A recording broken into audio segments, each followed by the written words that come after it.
Hi, guys. It's Michele. I had a slightly different beginning for the podcast today, but I'm going to just edit it a little differently because I've been interrupted. We're talking double digits numbers of times today, and I kind of give up.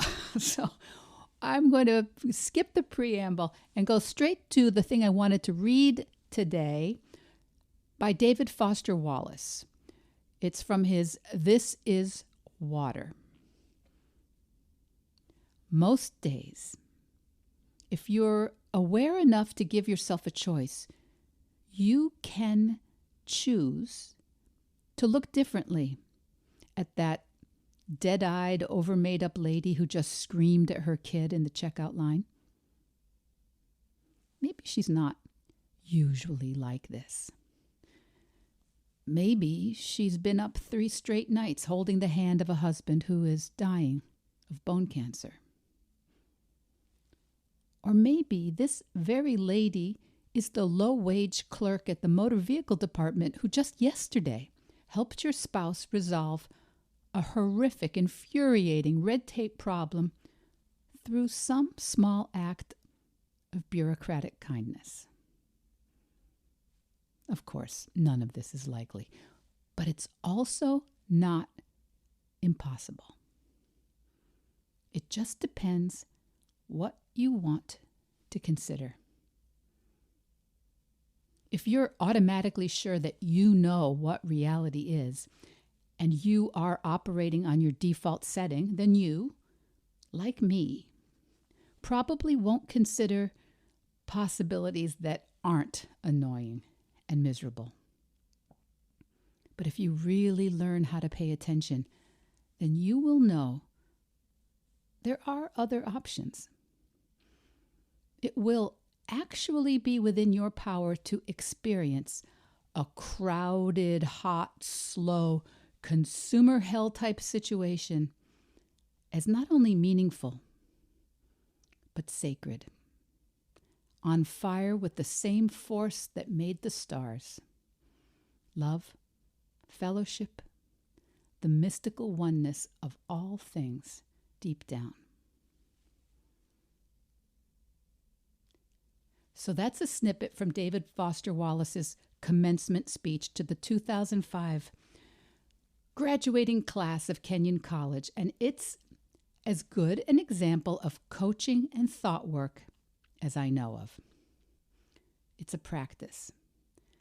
It's just a practice, and writers know better than most that how we tell the story makes all the difference. The details we choose to include, as well as the ones we choose to ignore. And all we have to do is look for moments, small moments, to be aware that we are always doing this. Aware enough to maybe give ourselves a choice to look at things just a little differently. And if afterwards you still want to be miserable or angry or annoyed, disappointed, even outraged, be my guest. But now you know it's a choice, your choice.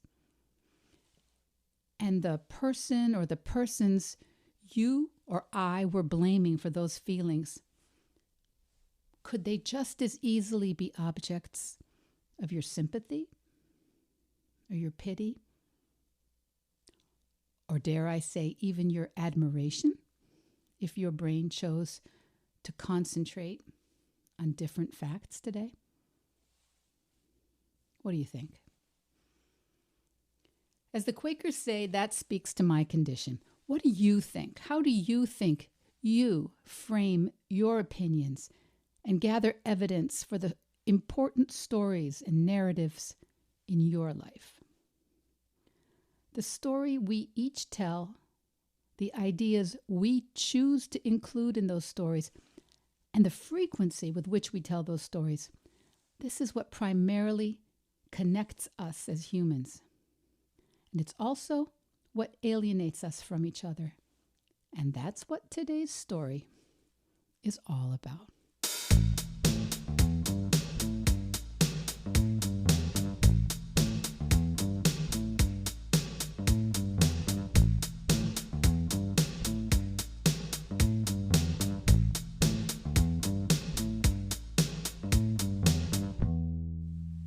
Vedge Heads and Vedge Your Besties, welcome back.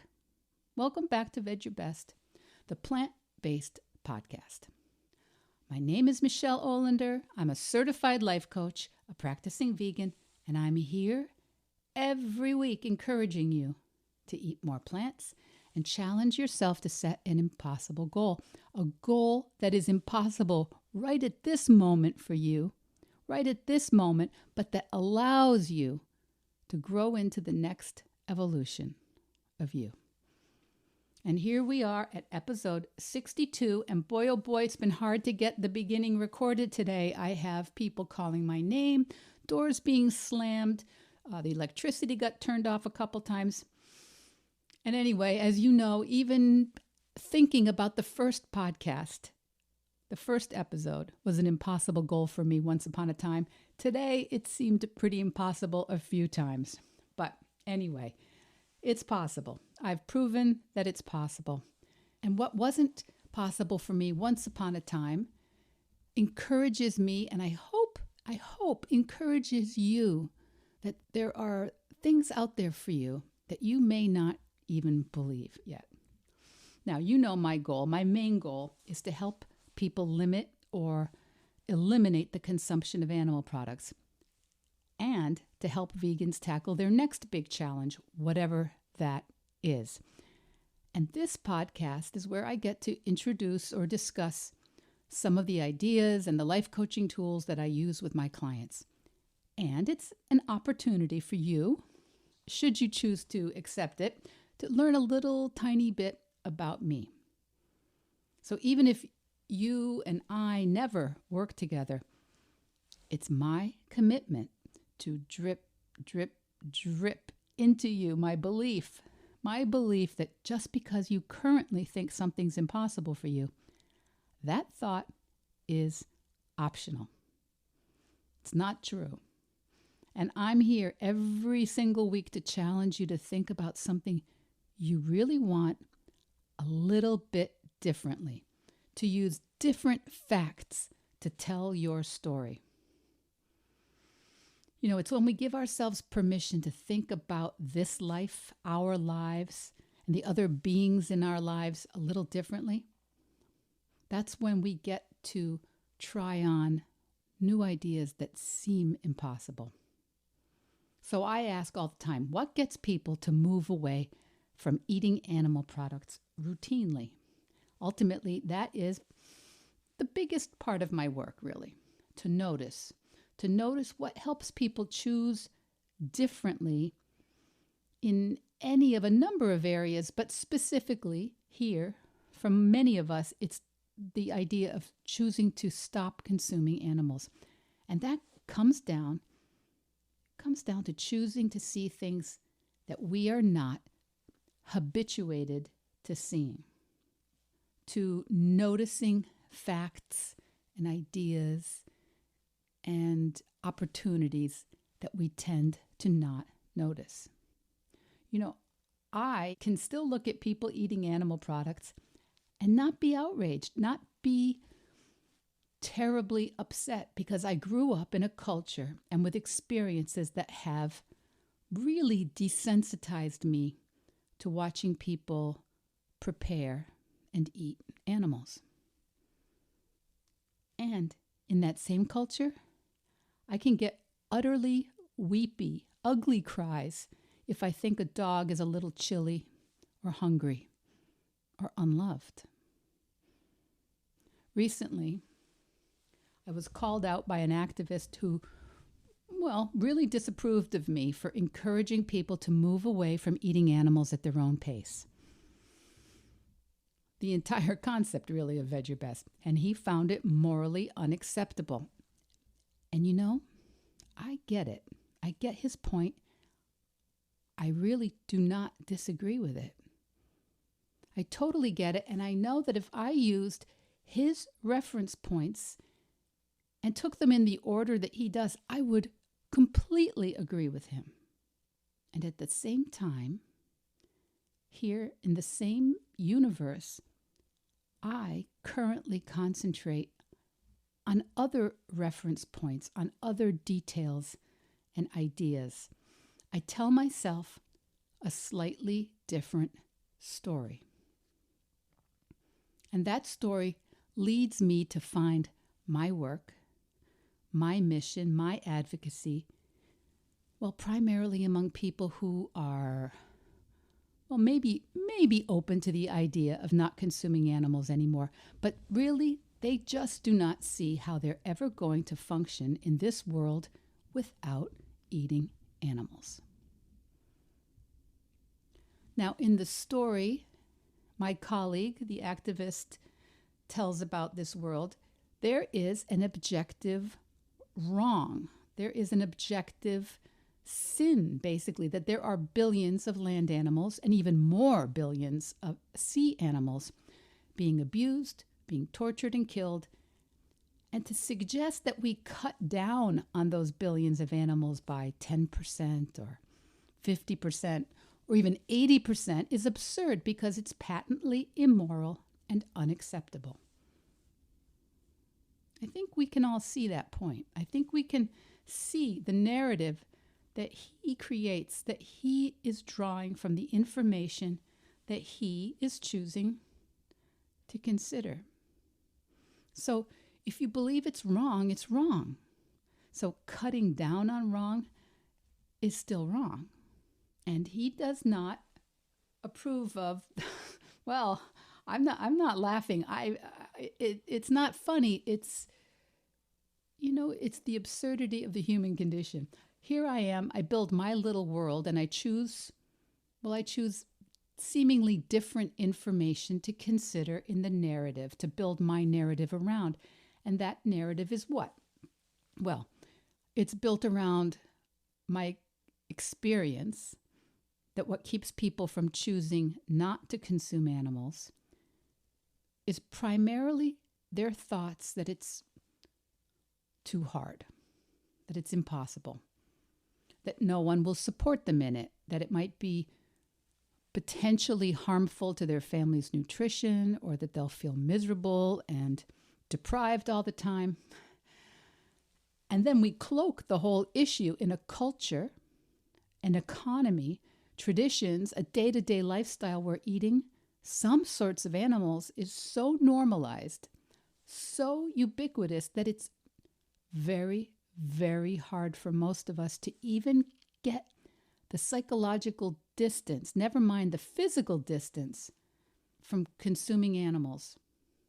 That distance to clarify our own thoughts on the subject. So that's the narrative I write, that if we can help people start to imagine themselves thriving without animal products, to just crack open the psychological, the social, the nutritional possibility that not only could they survive without eating animals, they could actually thrive, not only thrive, that they'll be able to see themselves in a completely new way, capable of seeing themselves doing all kinds of things they've talked themselves out of in the past, with a relationship to the planet and to other beings and to their own health choices and outcomes. See, that's my narrative. That's my narrative, that if we could just help them imagine themselves, change is possible. And the other part of my narrative, the story I've been creating in my head with the choices I concentrate on, is that there are people who get that first glimpse of how animals are treated and they're wham, out of here, completely vegan overnight. And I personally don't know too many vegans with that story arc, though I know it exists. And it might be because I'm 62 and I didn't get close to vegan until my mid-50s.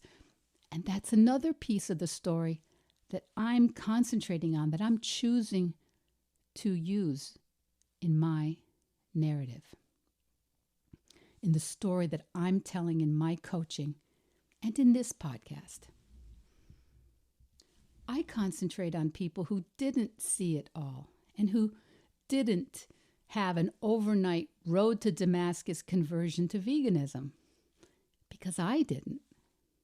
And then one of the last parts of my narrative is the story that I've constructed that moms, grandmothers are so influential.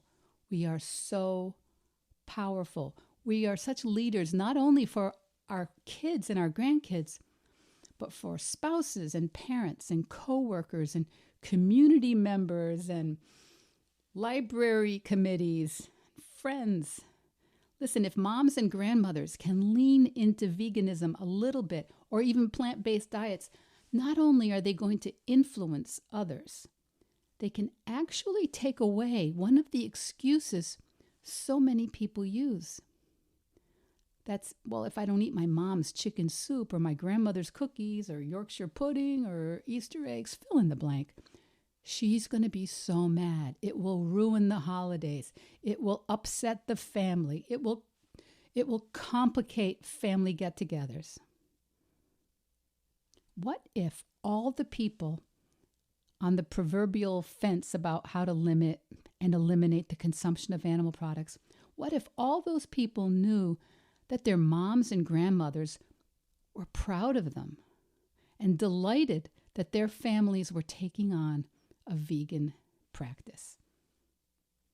So, as my friend Angela says, all that to say, I admire the vegan activists like the one I'm talking about today. And I think that I understand his condemnation of my method. I wouldn't like to put words in his mouth, but I think I get it. And still, I find my work here. Cajoling, challenging, suggesting, looking for ways to open up our thoughts, maybe your thoughts, about veganism.